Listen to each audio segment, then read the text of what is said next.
Well, good morning, everybody, and welcome to Lady G's Garden Cafe. How is everybody doing? Are y'all doing okay? How was y'all day yesterday? Did y'all have a good day on purpose? I'm gonna wait on that answer.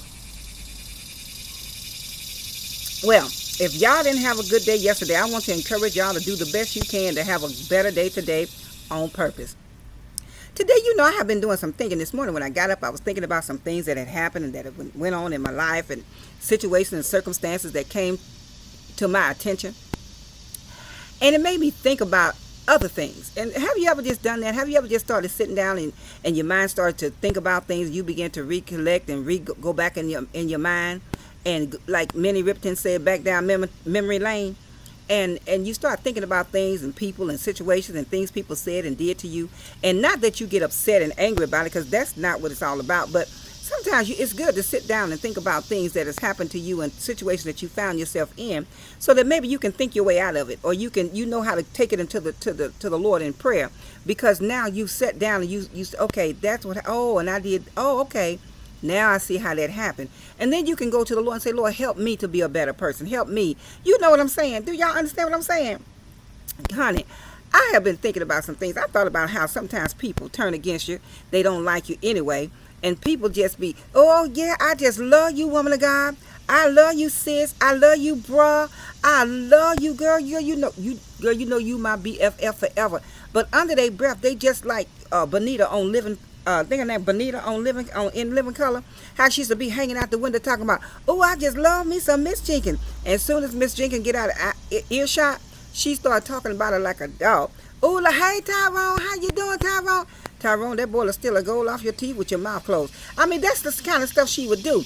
And that's how people are. Some people are today. They pretend like they love you, and they pretend like they on your side, and they pretend like they got your back. But honey, don't turn your back on them. Don't let it stay too long, because you'll find another knife stuck in it, because sometimes people are just brutal like that.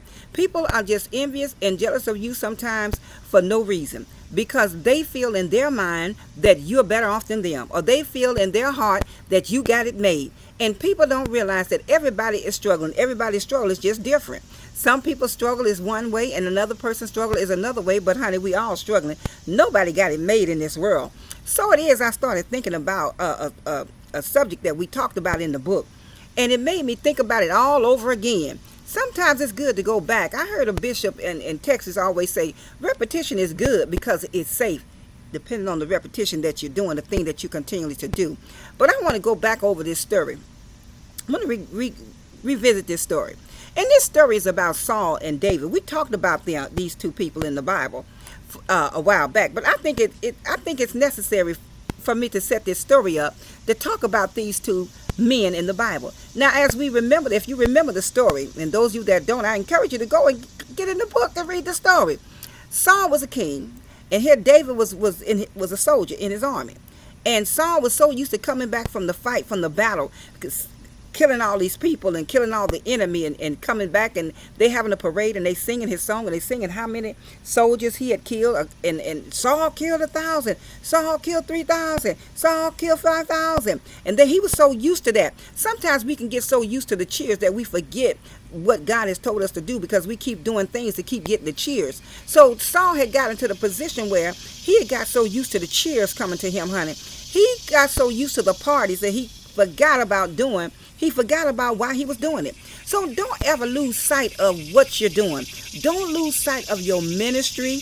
Don't lose sight of whatever the Most High has given you to do because of the cheers. Because, honey, the cheers will fade. People would turn their backs on you. Remember Jesus, the same people that was throwing down palm leaves saying, hail the king, hail to the king, hail to the king, were the same people saying, crucify him. So don't ever get so caught up on the cheers. Don't get so caught up on the pat on the back, because the pat on the back will change from a pat to a knife.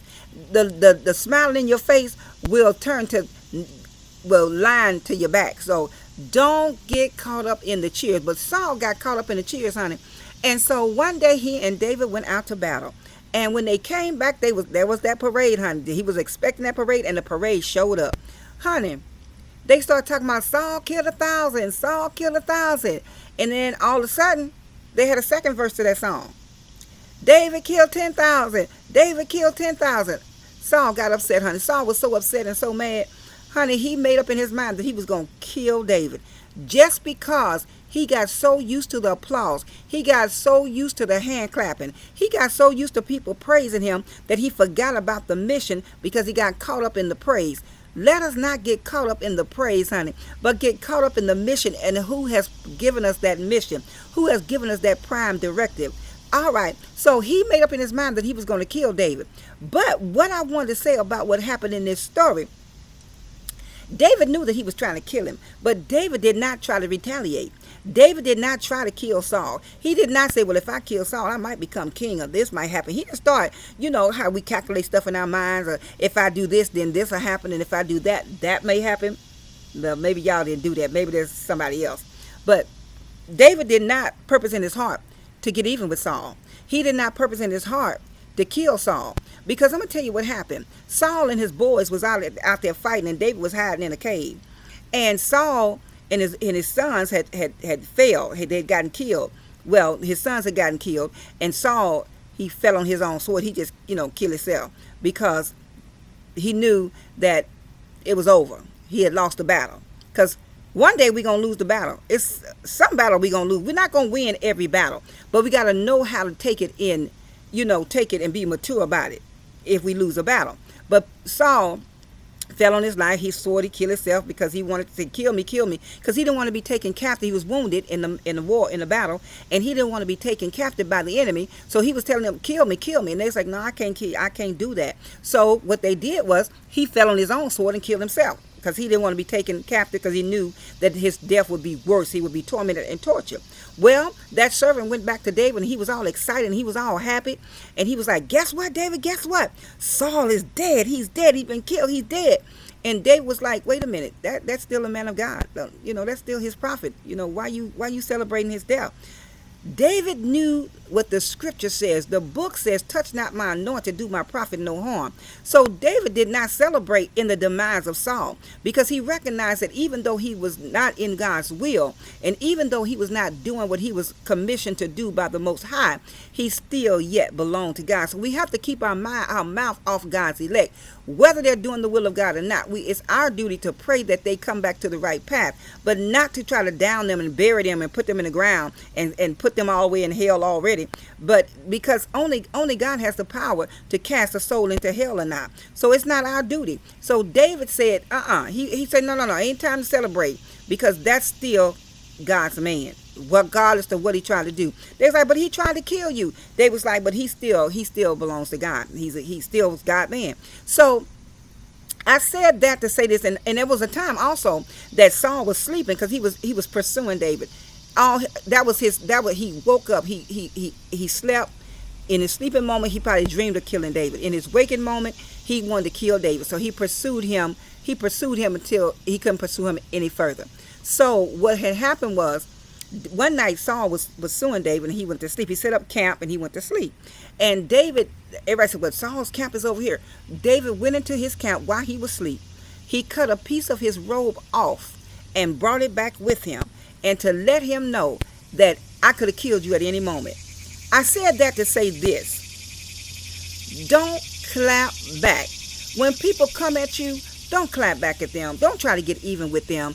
I heard a wise man tell me one time, he said,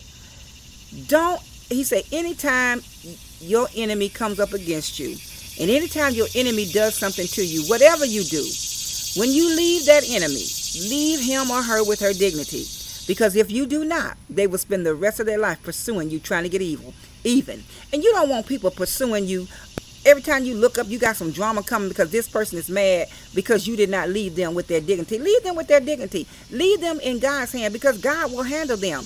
But you got to trust and believe, because the book says, vengeance is mine, said the Lord, I will repay. Will repay. So it's not up for us to try to get revenge and try to get even. Lead them people into the hands of the Most High, because he know what to do with them. But what I wanted to say is, don't clap back.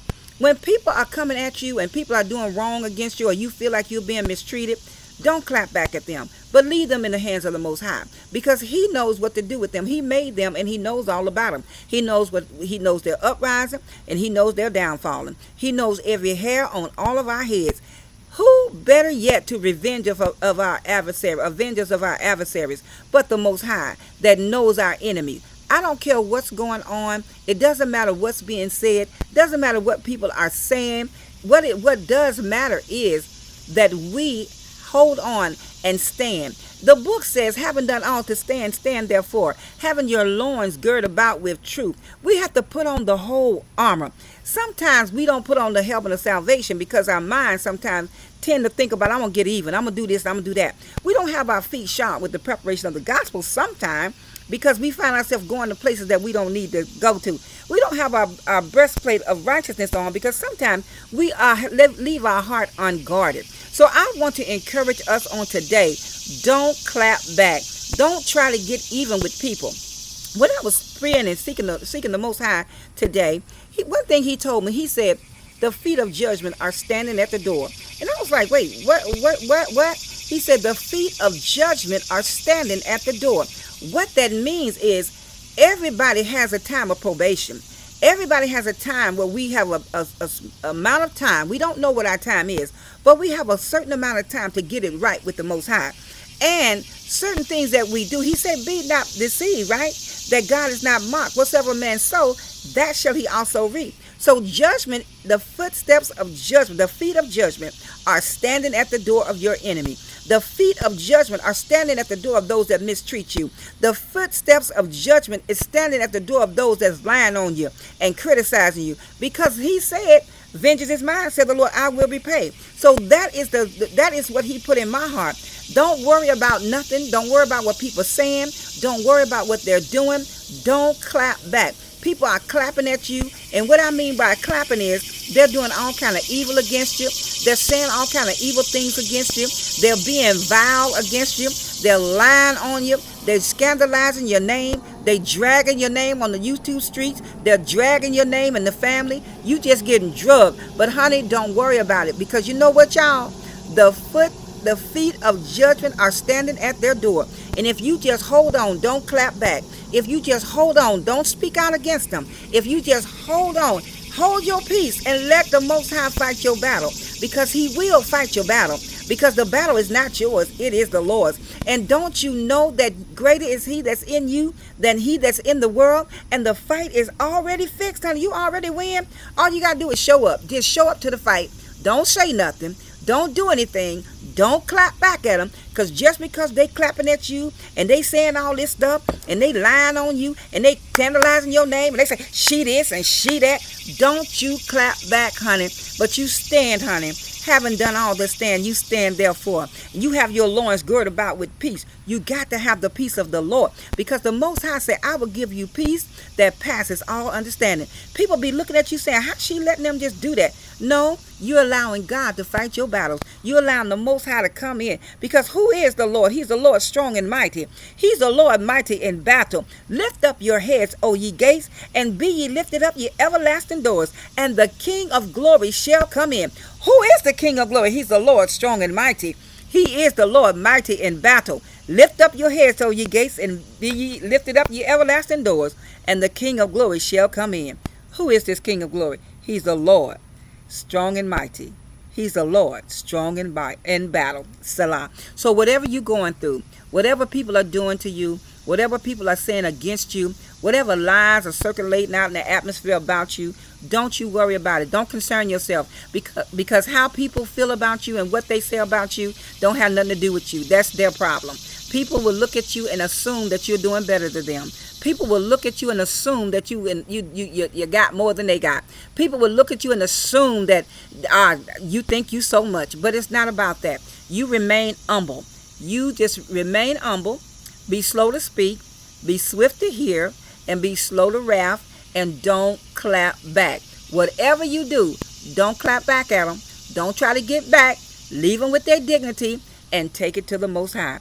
If you take it to the Most High, I promise you he'll take care of it. So he said, cast all your cares upon me, because I care for you.